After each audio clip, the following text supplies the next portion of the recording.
अभी इन्हीं दिनों में एक भिखारी जो है, जो कि ज़िला लिया का रहने वाला था, रोड एक्सीडेंट में फौत हुआ है। शौकत भिखारी उसका नाम था और उसके करोड़ों के असासे हैं जी, करोड़ों का बैंक बैलेंस उसका जो है कि मौजूद है। अब वो दूसरे भिखारियों से, आम भिखारियों से उसका जो स्टाइल है ज़रा मुनफरिद था, क्योंकि पढ़ा लिखा था, थोड़ी बहुत इंग्लिश जो है वो बोल लेता था। वो इंग्लिश में मांगता था, फिर उसको ट्रांसलेट करता था लोगों के सामने, यानी लोगों को अट्रैक्ट करने का एक स्टाइल था। ये पाकिस्तानी कौम जो है, ये जब किसी काम की तरफ अट्रैक्ट हो जाती है ना, यानी लोग जिस तरफ जो है वो खींचे चले जाते हैं, मुतवज्जा हो जाते हैं, फिर जो है उसके ऊपर अपना सरमाया इन्वेस्ट कर देते हैं, लगा देते हैं। तो उस भिखारी का भी ये एक स्टाइल था, वो लोगों को मुतवज्जा करता था, अपनी बात सुनाता था और उनसे जो है 1-1 रुपया करके, 2-2 रुपये करके इकट्ठा करता था और करते करते वो मिलियनर बन गया। यानी उसके पास लाखों के, करोड़ों के असासे बन गए, बैंक बैलेंस बन गए। लिया का रहने वाला था, रोड एक्सीडेंट में ख़त्म हो गया, इस दुनिया फ़ानी से कूच कर गया। लेकिन लम्हा फ़िक्रिया ये है कि हम किस मुआशरे में, किस सोसाइटी में रह रहे हैं। क्या यही एक हकीकत है ज़िंदगी की कि पैसा ही इकट्ठा करना है? अगर यही हकीकत है तो देख लें, जिस बंदे ने बगैर मेहनत के पैसा इकट्ठा किया वो भी इस दुनिया से चला गया और कुछ नहीं लेके गया, सारा कुछ छोड़ गया। और ये सिर्फ़ एक शौकत भिखारी नहीं है, इसी तरह के और भी बहुत से लोग हैं। मेरे एरिए के अंदर मेरे सामने, मेरी नज़रों से भी एक मिसाल गुजरी है, वो भी आपके सामने रखता हूँ। और वो मिसाल ये है कि एक बंदा था, यंगस्टर था, उसका भाई जो है उसकी डेथ हो गई।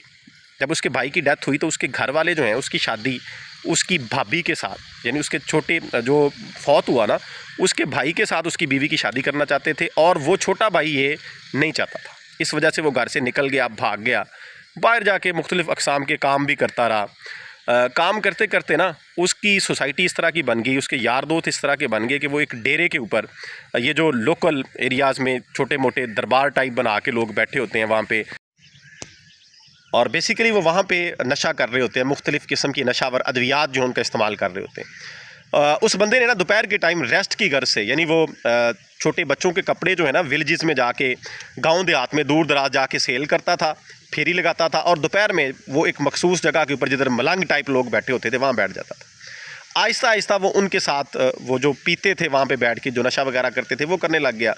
और उन्होंने उसको ये कहा कि आप किस काम में लगे हुए हैं, आपको मुफ्त का काम बताते हैं, मांगना शुरू कर दें।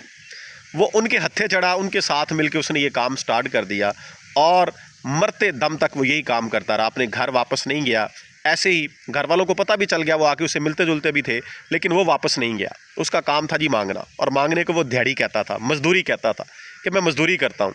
और बैंक के अंदर उसने अच्छे खासे पैसे जमा किए, यानी ये कह लें कि आज से कोई 3-4 साल पहले उसकी डेथ हुई है, तो उस वक़्त उसके बैंक के अंदर जो है कोई 7-8 लाख रुपया था। और इसके अलावा जो है उसने एंड में, यानी आखिरी 2-3 सालों में अपने भतीजों को, जो उसके रिश्तेदार थे, उनको मुख्तलिफ़ चीज़ें भी लेके दी, गाड़ियाँ, रिक्शे, इस तरह की चीज़ें, पैसा वगैरह भी उनको दिया।